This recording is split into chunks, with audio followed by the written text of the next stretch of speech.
Dun, dun, na, na, na, na, na, bum, bum, ba, ba, ba, ba, put in this on Facebook Live right now. Put in this on Facebook Live right now. Ba-da-doo, ba-da-doo, ba-da-doo, ba-da-doo, da, da.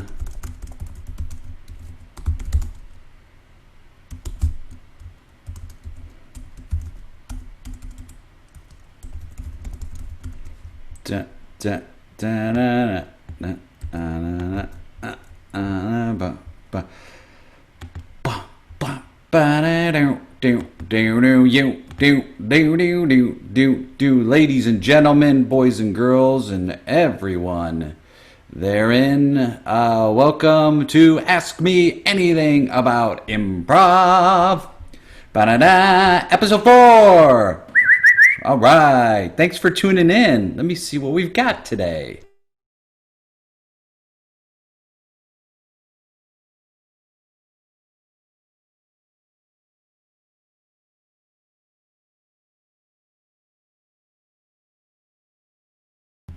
All right. Some really cool questions. Feel free to ask away also. But yeah, let me take a look at a couple things we've got so far. So, some really interesting questions already right here. Let's see. David Escobedo says episode 4 is Empire Strikes Back. Well, actually, and I responded.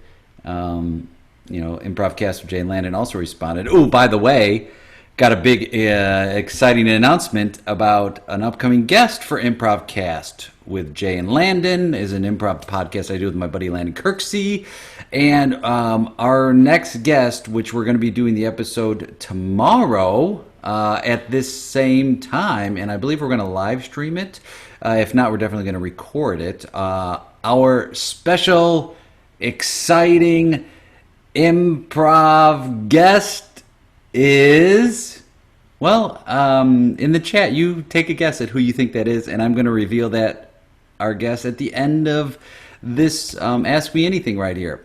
But I'll let you know, this person is an improviser, is also has written a book on improv, and those are my first two hints. So in the chat, go ahead and put who you think is going to be the next guest on Improvcast. Landon Kirksey and I host this podcast. We talk to people about how they got into improv and just about their lives, and it's more of a conversational podcast about that. So, yeah, if you want to put in the chat who you think the next guest is, feel free.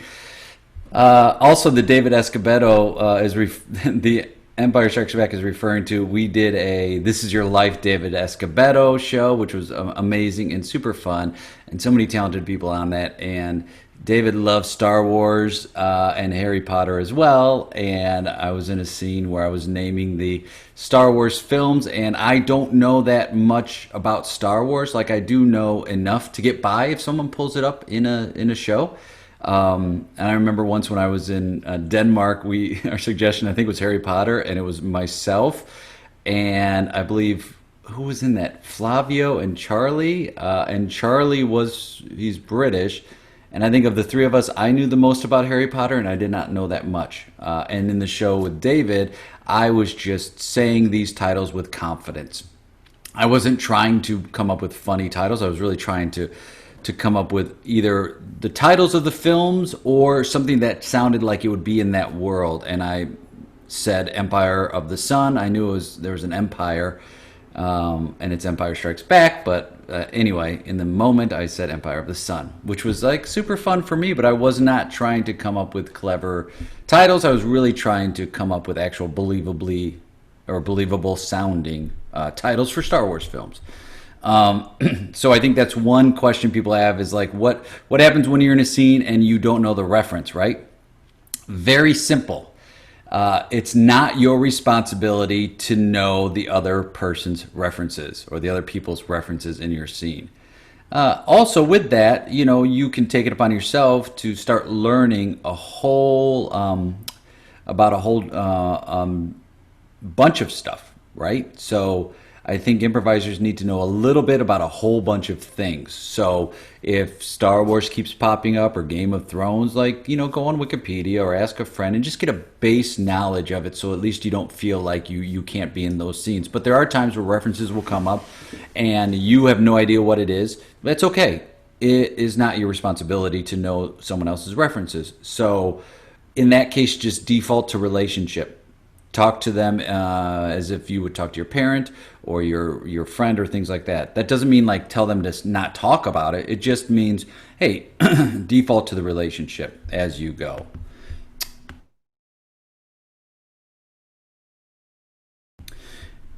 Yeah, and it's interesting. I did a show once where it was Star Wars. People were entering as different, like, not even main characters or like offshoot characters, but they were very like specific characters that were not popular characters. And so someone was like, I come in and I'm this character, and someone else came in and did an even more obscure character. And I came in and I think I said something like, hey, I'm Frank, just here to get a drink.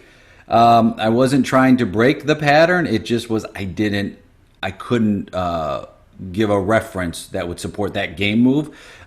So either you can make that move and break the pattern, or you can wait to edit the scene. But your knowledge of something should not preclude you from being in an improv scene right there. So yeah, people sometimes get a little hung up with the reference thing. Also, if you're listening, you might find other patterns in it as well. But yeah, you're not responsible for someone else's references. You're responsible for your own references.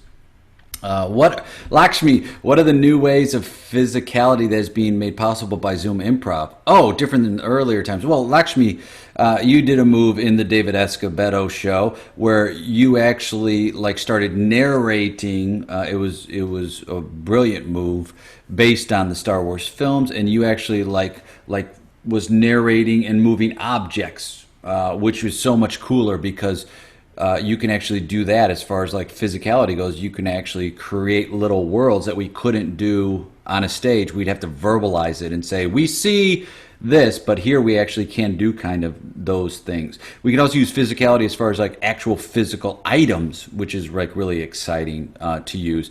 You can also use physicality in relation to the camera. So where you are in the camera, like for example, you can move real close and go, all right, I want to set the stage like I'm whispering something because this is very important and it's only something you can hear. You can also move way back. You can move to the side. You can go, I'll be right back. Or you can go, and I'm back. Good to see you. Like you can do a whole bunch of things with this. You can start, oh no, I'm sinking. Oh no, I'm sinking. And you can start moving down right there. So there is like a whole bunch of things we can do with the camera. So the big thing, and David is a big big proponent of this, and he's a big risk taker. He will try different things on the camera. Like I remember once he made a mask for an improv famous show he did, and he was playing like a demon spawn, and he put the mask on, like he just drew it. And he's an amazing artist. If you haven't seen some of his work, it's amazing. He's also a great author and has written a ton of books, including not just improv but books for kids as well. But he put the mask on, like it just on a piece of paper, and he put it right over his face, and it became this like demon hellspawn, which was like really fun and also very inspiring. So I think the big thing is to try different elements, consider it more like improvising for the camera, but start looking at different perspectives. Like if I do a scene where I'm way back here,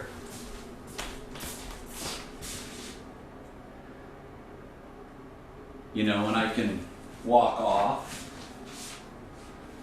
I can walk on, I can stand here, I can stand over this side, I can be right here, I can actually exit frame, I can pop in real quick. Like those are all things, the elements of surprise, which also builds up tension in our shows. So I think those are all great examples of like what you can do physically right there. You can also, just go, oh no, see you later. Or you can go, well, here I am, trying to get my seat back up. You can just mess around. So I think the big part of this is you can improvise within this frame right here, which you couldn't do on stage as much. Like on stage, if you wanted to make a move, you would use devices from the format the movie, where it's like, a lot of the scene painting that you see or use kind of is based on that, which is, we see a man sitting in the corner by himself and engrossed in his thoughts. His boss walks in, she walks wearing a power suit or whatever it is. You have to like describe the physicality, whereas here we can actually show more of the physicality, which I think is a big thing for improv, is show. Don't tell, show, don't tell. Oh, Sid asks, when will I come down to India? Soon. As soon as we're able to travel freely. It's definitely a place that is on my dream list of places to go. Because of this pandemic, I've made such great friends with people all over the world, and none have been warmer to me than my friends in India, and I consider that huge. Because they've made me feel so welcome and so supportive, and made have done a lot of shows with me, and the folks in India have such a special place in my heart. So, and I always have a great time playing with them, and they tend to play more status and relationship, which is such an effective tool there. So yeah, I'm as soon as this restriction lifts, I also want to do a tour of some sort. Where I'm hitting the different countries. I had some trips planned this year. I was going to go to the UK. I was going to go to the Improv Festival in Austria, in Vienna, in India, and I was going to go to New Zealand and Australia. And so those are just things that are put on hold, but hopefully sooner rather than later, because I'd love to do it, and I'd love to visit India. Michael asks, okay, when playing director-actors interview game, what would you do if the director asked you to act out a scene, but you didn't want to do it as you thought it was inappropriate? Where it's like, it's basically a kind of, it can either be a replay where it's like, okay, cut, that was great, let's replay that scene again, where instead this time I want to see more passion from our protagonist. Or it might be something where it's like, hey, you've created a new, your new movie has come out. It's called Taste of the Sun, and we're very excited to have you in studio, Director Malcolm. And the director says, well, hey, thank you very much. I'd like to show you a clip from that movie. And then they kind of set up what you're going to see. And sometimes the director might set up too much, so then the actors are just basically replaying what was just said versus leaving it open-ended. And something might be like, oh, in this, an open-ended situation might be, oh, in this next scene, our hero meets a very mysterious stranger and you'll never guess what's going to happen. Let's take a look. So you kind of set it up for them instead of saying, well, our hero meets a mysterious stranger and they kiss, and boy, the kiss goes on for a long time. And then after the kiss, the hero says, I got to go. And then they get in a Corvette and they leave. Like, that's kind of laying out the scene too much. So Michael's question is, what happens if something is you thought of as inappropriate? Well, I mean, there's a couple things that we can do. One is, I always like to talk. If I don't know the group or don't know the players, talk beforehand about what the limits are, what your boundaries are. Also remember, the audience has boundaries as well. And, some things we might think is fun, even though we know each other, or even if we don't, but we just think it would be fun, it might put the audience off. And I'm a believer of, like, we're doing the show for the audience, not that we cater to what they want. We definitely lead them. We don't let them lead us, but we are aware that they're there. And so I would say have a conversation beforehand if you think something like that's going to come up. If it does come up in the show, definitely after the show, I think you can have a conversation as well and say, like, hey, I thought that was really inappropriate. There are a couple schools of thought. My buddy John Hildreth says, like, I'll do it, whatever it is, even if if it's inappropriate. It's not my job to judge, which is like, great, but that works for him, right? So you have to know the boundaries. If you're playing to the height of your intelligence, you will never put people in those situations of being inappropriate. However, if you get directed with that, you don't have to do it. I'm of the mindset of, like, don't yes and evil. So, it's not going to make you a bad improviser if you don't do it, if it's something that's very inappropriate, like something where it's like, ooh, and then they embrace in a long kiss. People have physical boundaries, and that might be something that is not cool with one or both of the actors involved. So you have every right to not do that. You can do like a slow motion, not kiss. But again, having that conversation. I always, use the phrase, I'm going to get a hammer, which means you can then just leave the scene. Anytime you feel something that's inappropriate, just go, I'm going to get a hammer. And then you don't have to come back into the scene, but it gives you an excuse to get out. Too many times we can't think of a reason to, or we feel we're stuck there. So don't be afraid to use that phrase. I'm going to go get a hammer. But yeah, if I thought it was inappropriate, again, it depends on who I'm playing with. If I know the people I'm playing with and they throw that out and look at me, I might just go, nope, because I know them. It's different than if somebody's throwing that out and I don't know who they are. I might look at it like, and he gives her a kiss. I might take out a chocolate kiss from my pocket. That would be my instinct, and go, here, take this chocolate kiss. Happy Halloween. So that way I'm taking what they said, but I'm also able to change it so it isn't encroaching on someone's personal space. I also, in scenes, honestly, there have been times in scenes where I'm like, nope. Like I'll just say it, if it's like, and then he got, whatever it is. But it's up to you and what your boundaries and what you're comfortable with. So yeah, I also never get why people want to do that, other than like they think it's funny. But beware, if you do that, that's cool, but it's going to come back to get you. You know what I mean? So if you ask somebody to do something inappropriate, then don't get mad when they ask you to do something even more so of that. I talk about my friend Frank Coyote, and in a show once I said, oh, this is where you rap. But I also knew Frank, and I knew he could do it. And I knew he was going to get me back in the show, which is part of the fun. So later on in the show, it was a courtroom scene. I was the stenographer. I was taking the notes. He was the judge. And I remember thinking, he's going to ask me to repeat all of this. I knew it. So I was really paying attention to what was said. And he goes, Mr. Court Stenographer, can you read us back what was just said in the style of James Joyce that you're so accustomed to? And I went, okay. And I jumped in, and all I remember was like, I thought at the time, he's an Irish poet.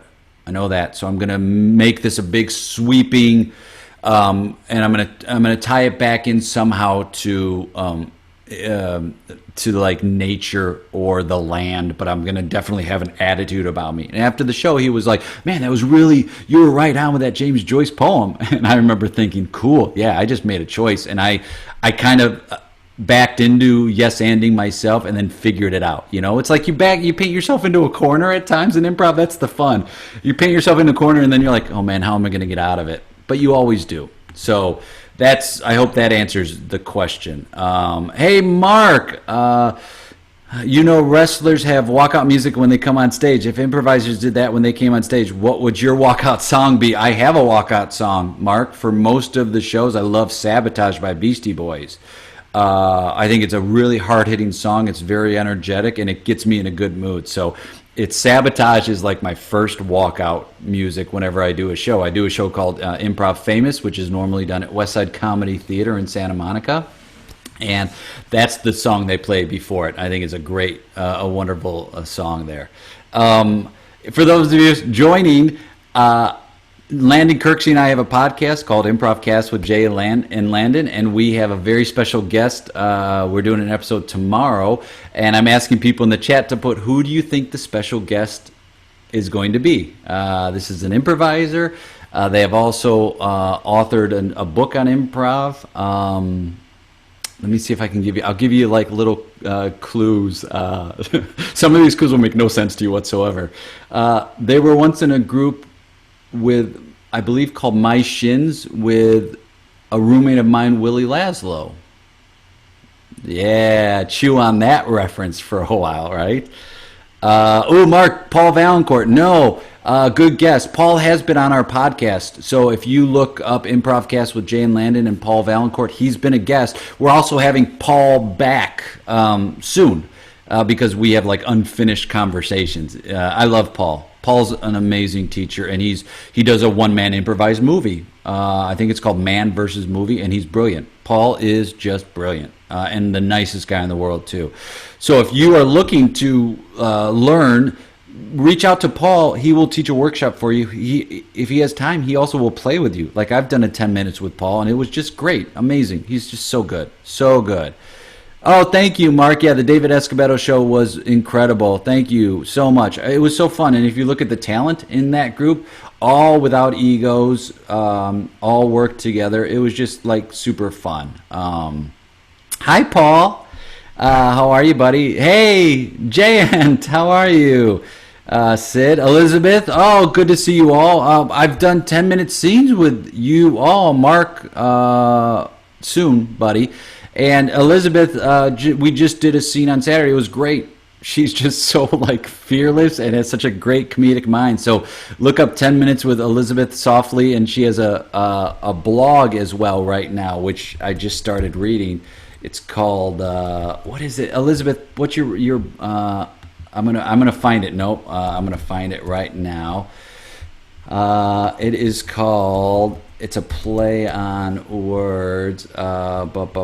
Elizabeth Softly. It's like softly. I'm gonna find it, Elizabeth. I'm going to find it. But it's great. So look that up. It's very, very entertaining. Hey, Joe Kovac. What are some of your favorite books on improvisation? Oh yes, and it's been. Joe does a weekly thing on Instagram that I just love. It tickles me to death. He says he does the song "1 Week" by Bare Naked Lady, where it starts and they go, "It's been 1 week since you looked at me," and he does it with the quarantine. So he'll just start it. You'll hear "It's been," and then Joe will go 12 weeks since the quarantine, which is fantastic. My favorite books on improv. I love Buddhism Plain and Simple by Paul Hagen. It's not necessarily an improv. It's not necessarily like a book on improv, but the lessons you learn for improv are truly amazing. There's so many good ones. Improv Made Easier by Rich Baker is really good. He just came out with it. I think it's really good. So many good hints. David has written a ton of great improv books. He wrote Answers from Improv Teachers. He's got a couple volumes of that, which is great. He wrote this improv book, which I think is fantastic. I think Answers from Improv Teachers, he has 2 volumes of that, which is really good. There's the first book and the second book, which is really great. Will Hines, his improv book is great. It's called How to Be the Greatest Improviser on Earth? I think that's what it is, how to be the greatest or how to be the best improviser on earth, something like that. I mean, it is but it is great. It's a wonderful book. The Viola Spolin has written great books on improv. I just am digging into this one, which is by, it's PGRAPH, but it's Parallelogramophonograph right there, if you could see that, which Do It Now, and it's really wonderful. It's essays on narrative improv. And I got to tell you, people don't like narrative improv, or some people don't. I do. I think stories are great. I think everything has a story. But I thought that was a really good book. I also have this book right here, which is Theater Games for the Lone Actor by Viola Spolin. Neva Boyd has a handbook of games. She's Viola Spolin's teacher and mentor, so I recommend that as well. Paul Valancourt's Triangle of the Scene is amazing. Jimmy Crane and Liz Allen wrote a book together. It might be called Improv Made Easier. So I think those are all fantastic books. Dave Rosowski is in the middle of writing a book right now. He's editing it, so that'll be out at some point soon. I think those are really good. I'm going to put up on on the Today Improv Facebook page, I'll put up like recommended reading lists that I have, because I know I'm missing a ton of books. And I think any improv book can be helpful for you. You connect with some more than others. Like there were some books that were great. I might not have connected with it as well as some other people. But I think they're all very useful. Bill Arnett wrote a book about improv. So, There are a lot of great improv books, so definitely do yourself a favor and check some of those out. Yeah, brilliant move. Thank you, Sid. Yeah, Lakshmi is just so great. She's so creative and she's so giving and caring that she makes these moves that, like, they're so stunningly brilliant that you kind of step back and you're like, wow, of course. And if you watch that show, if somebody wants to put the link in the chat, watch that show with David, and you'll see some of the moves that she made and some of the other people in the group, Stephanie Ray and Keith and Michelle and William Rowe. And I mean, it was just like a lineup of just amazing performers and improvisers. And I was just so honored to be a part of it. Have I been surprised by impact improvising online has had since all this started, and do you think it will continue even if we get back to normal? Great, Mark. This is normal. We ain't going back. We are not going back to normal. We might go back to something more familiar, but this is it. And I'm in a way surprised, but in a way I'm honestly not surprised, because improvisers adapt and they innovate. And before, this was something that might have been like a possibility. Like, Kevin Riome had tried doing, and he had done FaceTime improv, where he put two improvisers on phones and shot it. Jason Beaumont figured out how to shoot that, which was great. Amy Gerlich tried e-improv for a while, where she tried to do it, and she and I have been we have been teaching people online, but it wasn't as much. It wasn't the saturation that it is now, which I think is great. So I think it's going to always be here. I think it's a matter of what percentage is going to be online versus what percentage is going to be in person. But if you have access to some of the greatest students and teachers and performers in the world, and you don't have to travel to their city, and you can save costs and just do it this way, and the technology is going to get cheaper, better, and faster, then yeah, I think it's here to stay, and I'm very pleasantly surprised by this. Yeah, Monica, exactly. You can run from door to door and look for your partner, which she and I did. I was a guest on her podcast, and it was amazing, and we kind of just did like a Scooby-Doo, running from door to door in our places to try and find each other. That's something that you could do on a stage, but not as effectively, and you definitely don't have as many doors. So I think, yeah, that's a perfect example. Yes, world tour. Yeah, I want to do a world tour when this is done and recreate it. So I need some huge benefactor. I want to recreate the 10 minutes with, when this is all said and done, but actually go live to their theater. So I need someone who can get me some sort of transportation, like a jet or something. This is a huge ask, but then I can fly to different cities and do these 10-minute scenes with people, do another 10-minute scene, and then have another conversation with them in their home theater. That would be a dream. Yeah, Mark, totally agree about meeting people from all over the world online from the improv community. I agree, man. We are so much richer for this. This is that rich ecosystem that David talks about, which I am a big fan of. We're not communities that are separate. We are now part of this one large ecosystem. So yeah, I feel so much richer for it. All about, yeah, Elizabeth, exactly. It's all about that consensual comedy. I mean, really, you are in it with someone else, so you've got to get their consent. And in person, look at their eyes. Their eyes will tell you if it's okay or not, if you have not talked about it. But I just think respect people's personal space. Don't play out your issues on stage.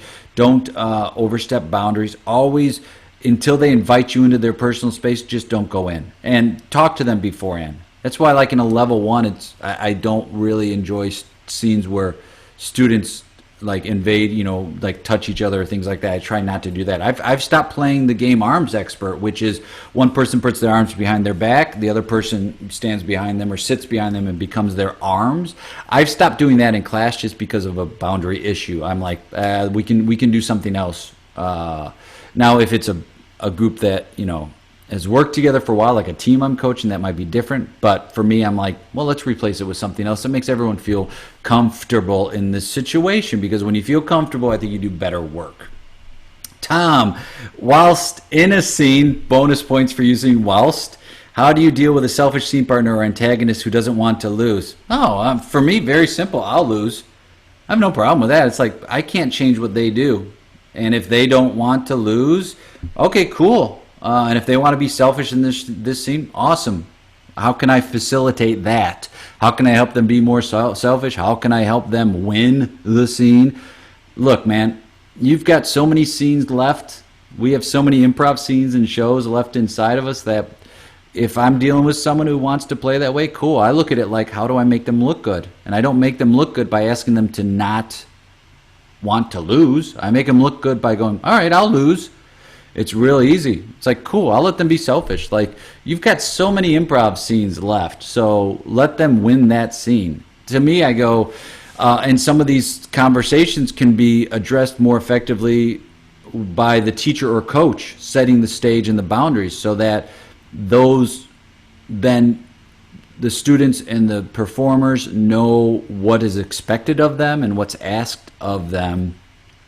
So then those moves of like being selfish, it's kind of ingrained into people that that's not what improv's about. Like Elizabeth says, consensual comedy. It's us together.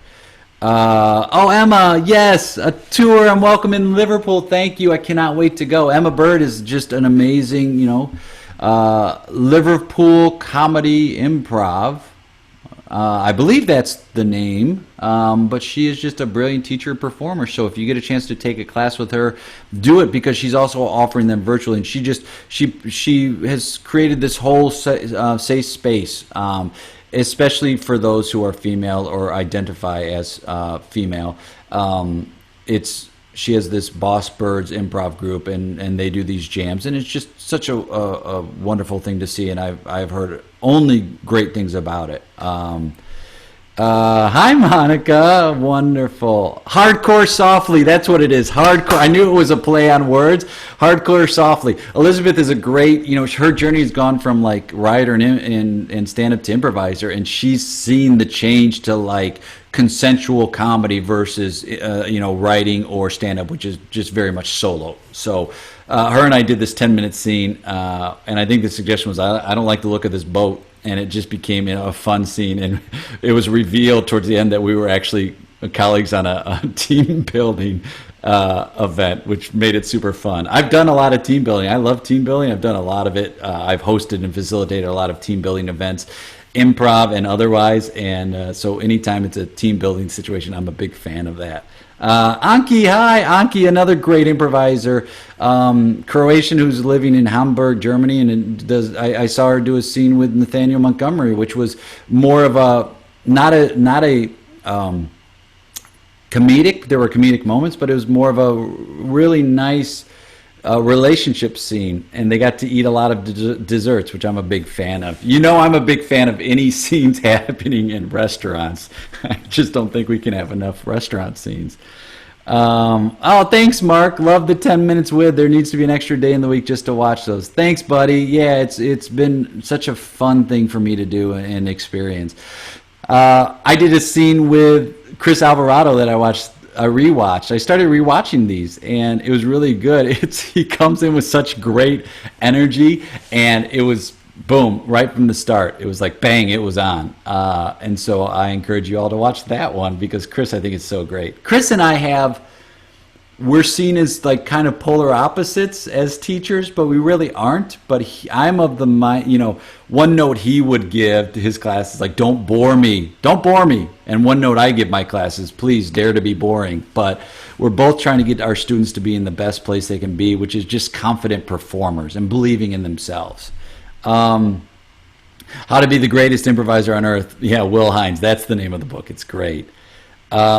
And Pirate Robot Ninja is another good one that Will Hines wrote with Billy Merritt, who's another amazing improviser. Just silly fun. So great. The Improviser's Way by Katie Shute is awesome. So yeah, and she is going to be offering a class on that, actually. So please take advantage. Get Katie's book. Katie's one of the she's one of the best improvisers and teachers on the planet, and she has written this book which makes improvisers, it's like The Artist's Way but for improvisers, and it's a workbook, and it's very helpful. So yeah, Katie Shute for sure.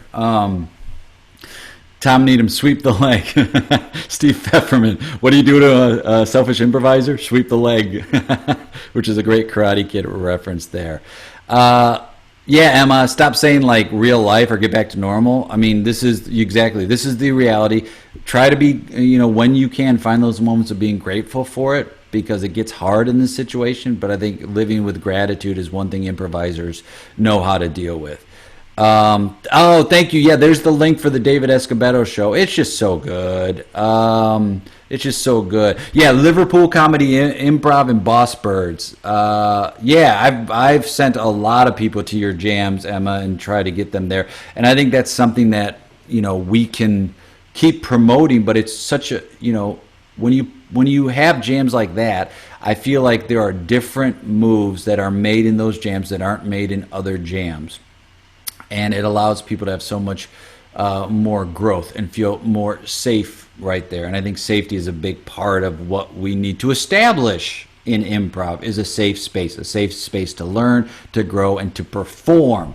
So make it a safe space for everyone. I think that's your job also as a teacher, is to make it a safe space right there. Do you all want to know who is going to be our guest right here? Who's going to be our guest for the improv? Hang on, I'm putting this up here. Who's going to be our guest for the improv cast with Jay and Landon? If you want to know, this person is somebody I've known for. Wow. It's a lot of my improv life. I've known this person. He's a buddy, and it's a he, and is an author. And I'll give you a hint.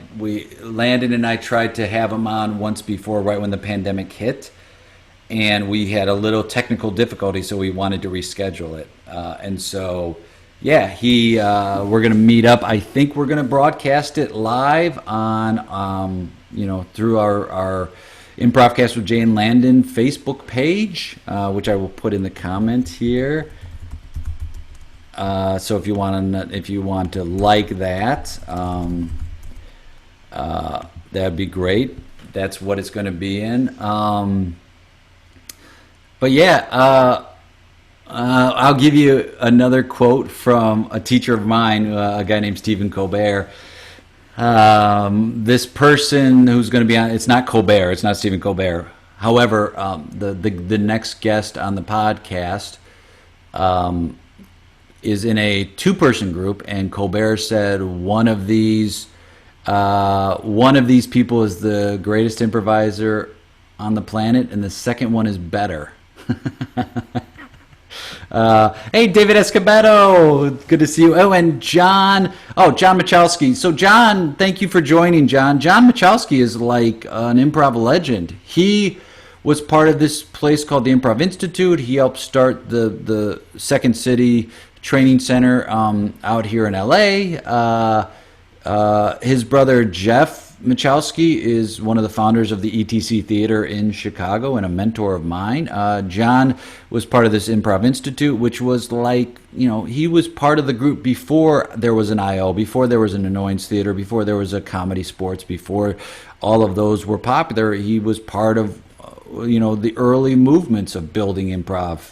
As it is now. So, and I run into John every now and then here in Los Angeles, and it's always great when I see him. Like, he'll pop in, and I'll be like, "Hey, John!" I remember once I was giving notes to a group, and John walked by, and he said like 2 or 3 lines, and then disappeared like into the night, like an improv Batman. And my group was just like, "Whoa!" Like it was just so knowledgeable. So, John, good to see you. Yes, it's David and Monica. No, David and Monica actually have been on. We've done a podcast with them, and they've done it 10 minutes, which is awesome. So I'll get back to the podcast guest in a second. Did I know or work with Joe Forsberg? Oh, it's Joe Forsberg. She led Joe Forsberg. I know her son Eric. I never worked with her. There was a training center called the Players Workshop, which was like kind of the training center before Second City had a big training center. And Joe Forsberg was an amazing teacher, and got trained a lot of people in improv. And her son Eric had that. She ran it for a while, and then he helped run it as well. I think he's out in L.A. now, but I never had a chance to work or meet with her. Yeah, Josephine Forsberg. Yeah, let's see. But obviously she went by Josephine. So it is. I'm going to pull her up here. She was hired by Paul Sills and Viola Spolin to join the original Second City in 1959 as an understudy and Spolin's teaching assistant. She opened up in 1971. Joe Forsberg opened up an official school of improv called Players Workshop, and she hired her nephew, Martin DeMott, to teach alongside her daughter, Linnea Forsberg. Martin DeMott is my biggest influence in improv. And I'll put the link to Wikipedia in the chat. Martin DeMott is, he's the one I quote a ton. He says in improv scenes, love or want to love your scene partner. He said, if everyone took one improv class, the world would be a better place. He said, you are pure potential. He said, let's make this scene about something more than the suggestion of ashtray. So it was great. But yeah,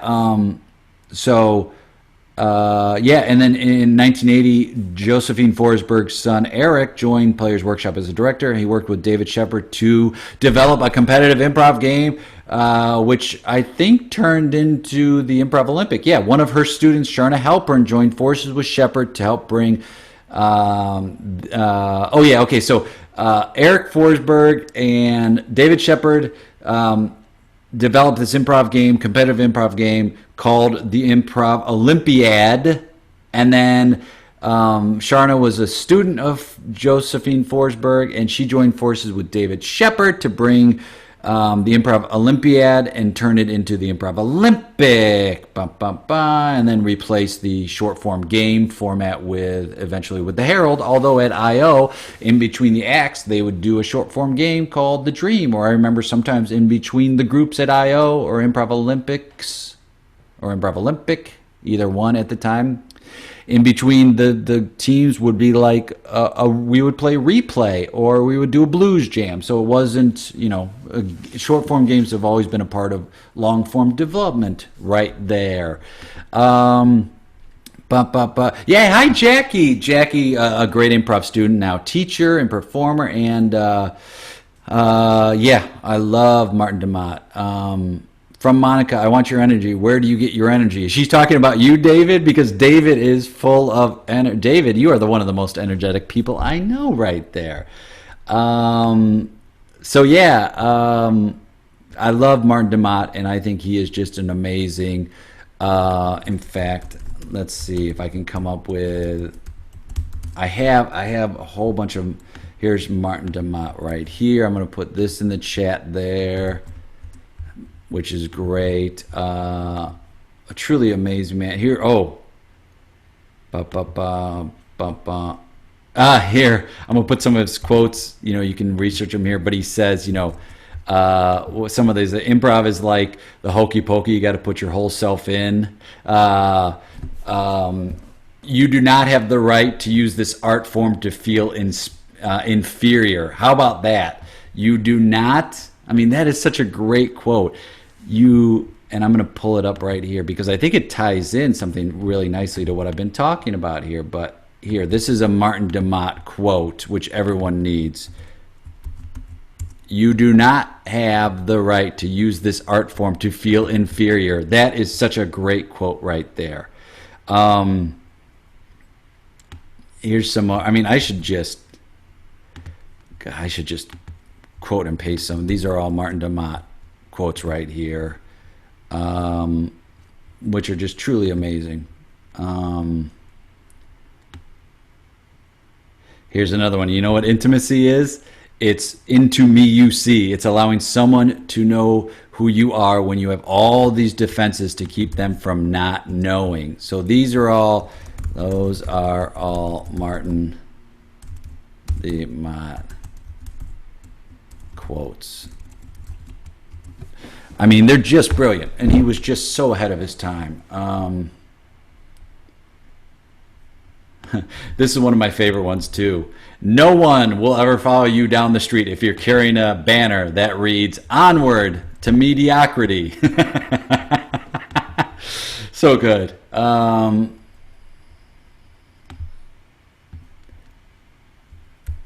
yeah. So, like, please go on this. And I have never heard of him. David Escobedo. I blame myself. He is just unbelievable. He's my biggest mentor, and he has so many quotes. Here's one. Now read this one, everyone. I think many of us go through our life not fully having permission to be who we are and what we're going to become. Most of us are often looking for approval. We hate it when we're not approved of. It's that approval that has us in our minds. You ever been in your head?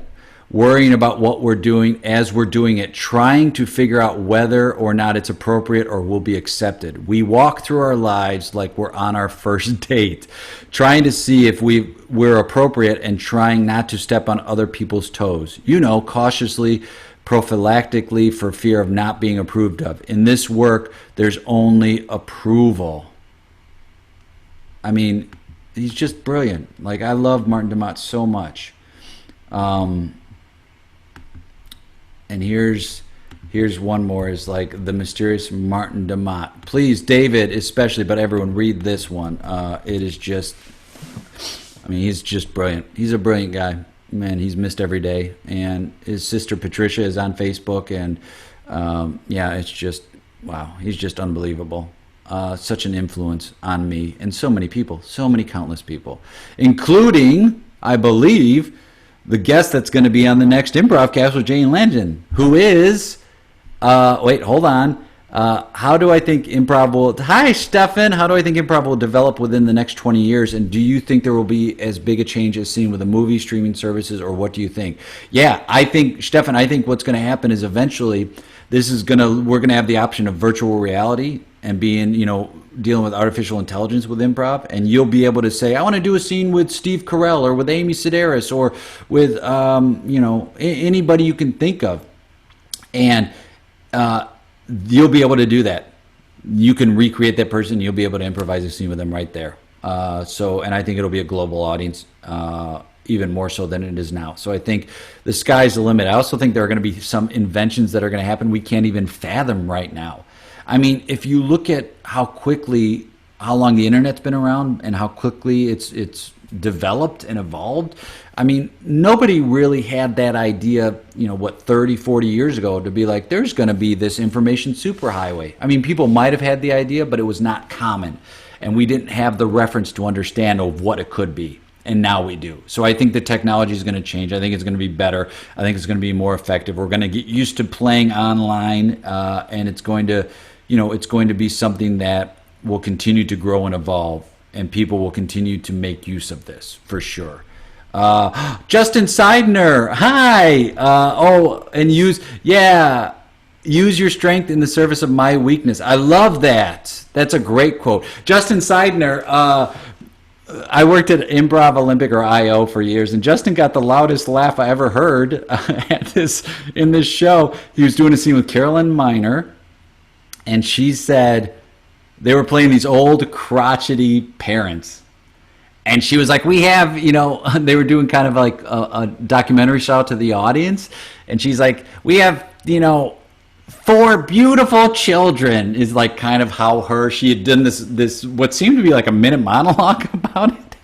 And it ended with and we have 4 beautiful children, or some line to that effect. And Justin paused and he goes, she never mentions the ugly ones. And the place I laughed out loud so hard, and I will never forget that scene as long as I live. Now, there's a flip side to that story, which is when I was part of their, I was a default, I guess, artistic director at IO in Chicago, and they were making schedule changes, and I was the one that would put the schedule together and kind of oversee the teams and things like that. We, the committee decided that Justin wasn't, for whatever reason, he wasn't going to be on the schedule. And I talked to him, and he was actually starting to get kind of busy, so the schedule, might not have worked out, or he couldn't devote as much time to an improv team as possible. But he was a friend of mine who I had worked with on a team, and I disagreed vehemently with that decision. And I did not have the power. It was not like I was a salaried artistic director. It was just I didn't have the authority to make that call, although it appeared to a lot of people that I did have that authority. So I had to represent the theater and then have this talk with him, and Justin was like, okay. But I'll never forget, it was like Justin is one of the most versatile, fun improvisers I've ever played with. We were in a group called DeWitt for years, and he always was good, always was funny, and like a nice guy too. So that was one of those situations in my improv career that I really regret, because he is so good and he was such an asset and he was a good dude. He's a good guy. Like, he's a normal person, which we don't have. We don't always have normal, sociable, pleasant people in our art form. So I remember that I had put up my disagreement with that decision, but it was made, and I just had a hard time having that conversation, and Justin was like, okay, but he's just tremendously talented, and should still be improvising. Hopefully he is a great parent now. He and Joni have two great kids. I mean, just he's great. He's just he's going to leave the world better than he found it.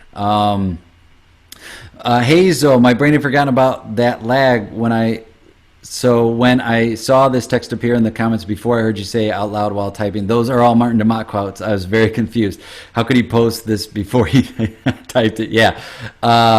Yeah, those are all Martin DeMott quotes, and I just curate a lot of the quotes. None of what I say really is original. A lot of what I say is just what I hear from other people. I miss you too, Justin. You're the best. Virtual reality improv. Keith, it's coming, man. I'm telling you. It is coming, and it's going to be here soon, and that's what I'm talking about, is like, if anybody can make this happen, improvisers can, because you look at the solutions, like, what are the possibilities we can do? Think about it. So I think eventually it's going to be here. I think it's going to be virtual for a lot of things, but I think definitely improv, we're on the cutting edge of that. My crowning mainly due to Carolyn. Yeah, Carolyn Miners, she's so funny and fearless, and just gets physical and roll. I mean, she just is so playful and fun to watch. Like, Carolyn, I just love watching.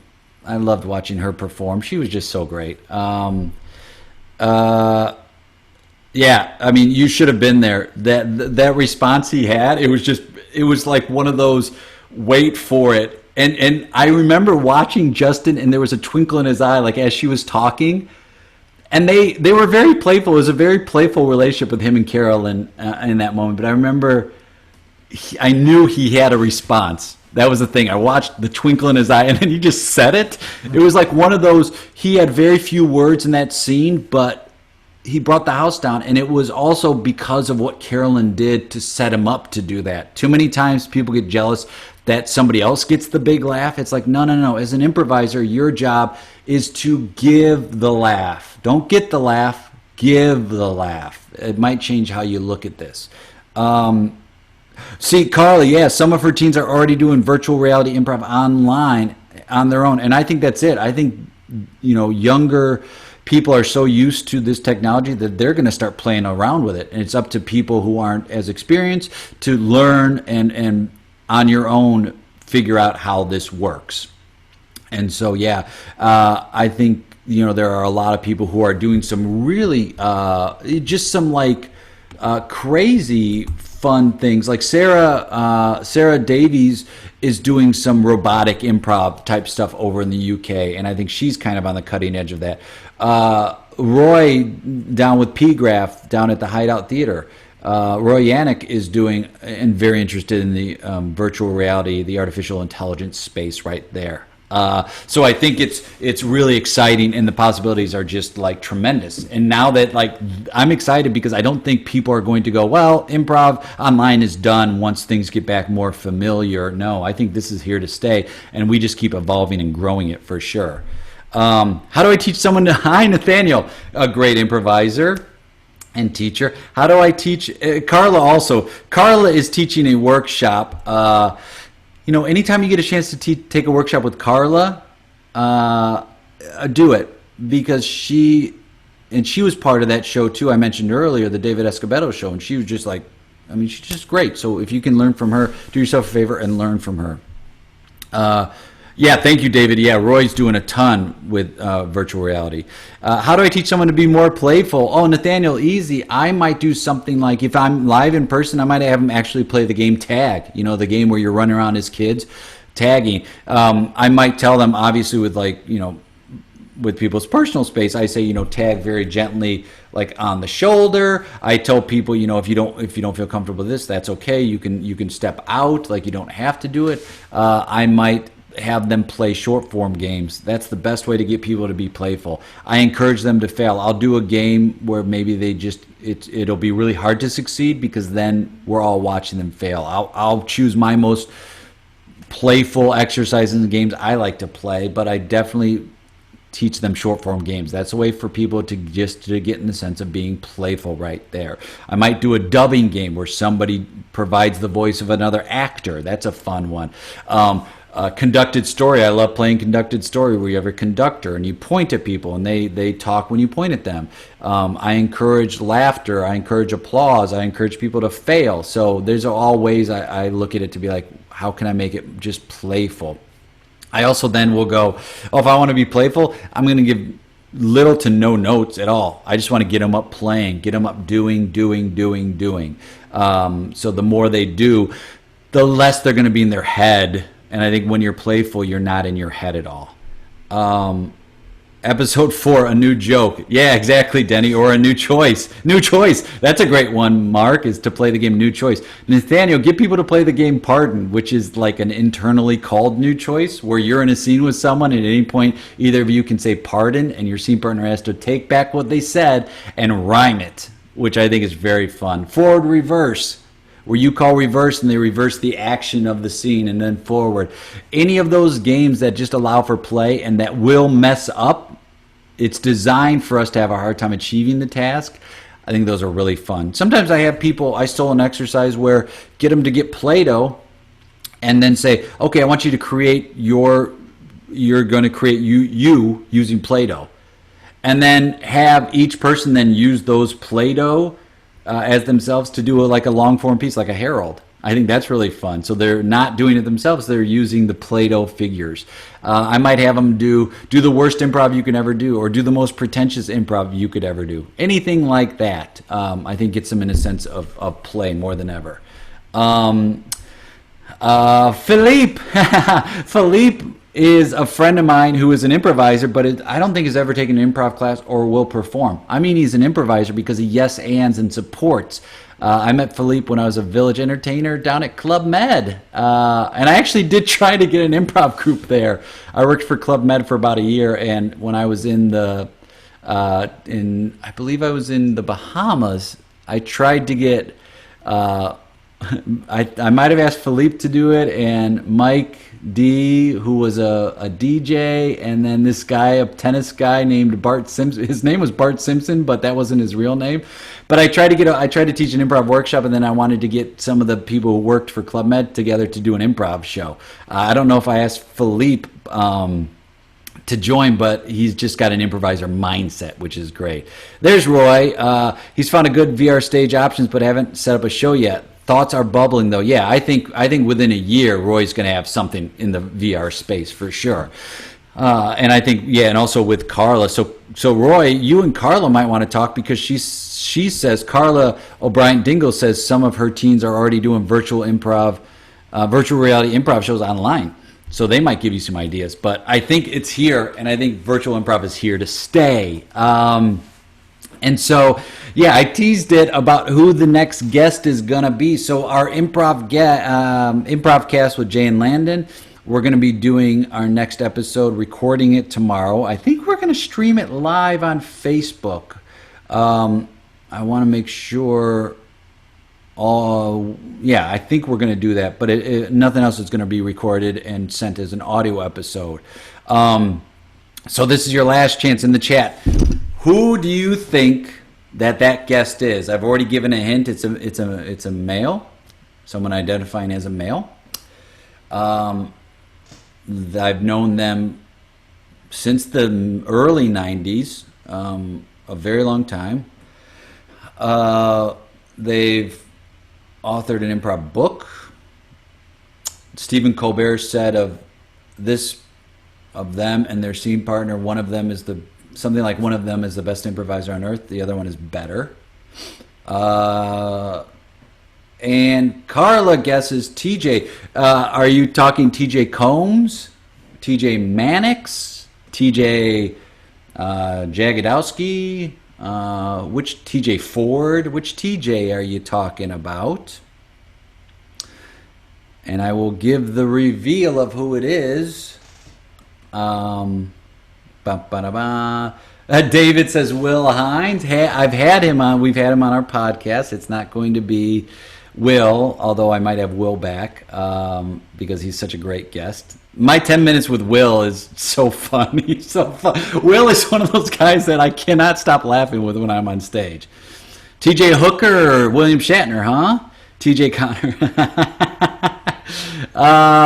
It is TJ Hooker. It's William Shatner, tremendous Canadian improviser from the good old Great White North. No, it's TJ Jagodowski.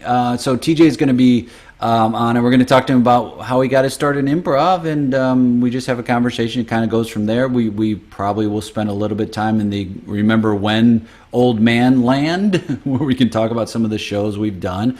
But yeah, he's a great guy, very nice, very generous. I remember once I did a show with him, and I went on stage and I was just going like this on my tiptoes, and I was reaching up as high as I can. I didn't know what I was doing, but I was just like, I just knew I was reaching for something.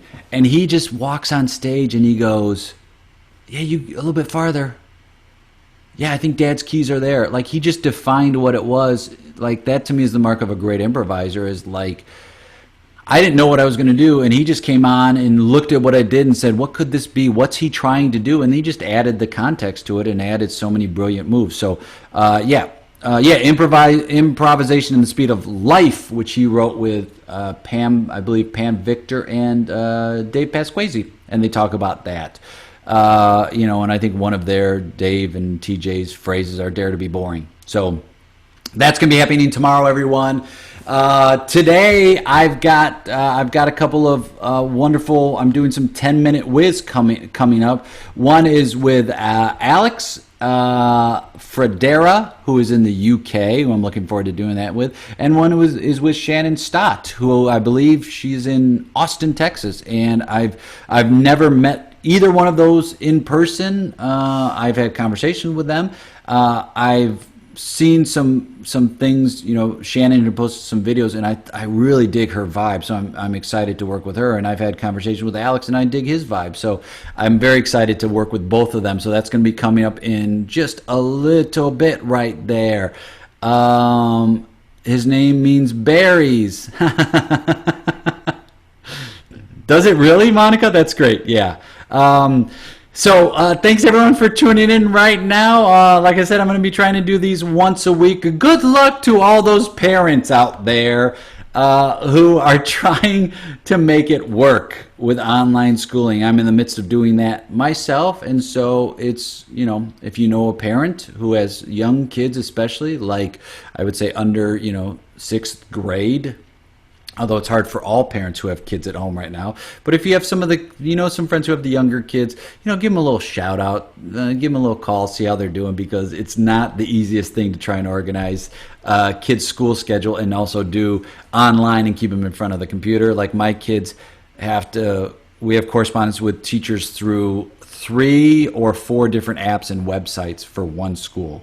at least 4 different apps you're trying to keep track of. So, it's like Schoolology and Parent Square and the LAUSD, the LA School District, and then there's a couple more where you're like, you're trying to organize it all. So be extra special, wonderful to those parents, as this, for at least in the States, this week is the week, a lot of public schools are starting up again this week and next week. So, just reach out to folks. Send them an edible arrangement. Send them some cheesecake. Send them some Lou Malnati's pizza, which can be shipped all over the world. Thanks so much, everyone, for joining in, and thanks for your comments and your responses, and we will talk to you soon. Have a great rest of your week. Remember, follow the fear. It shall set you free. Bye-bye.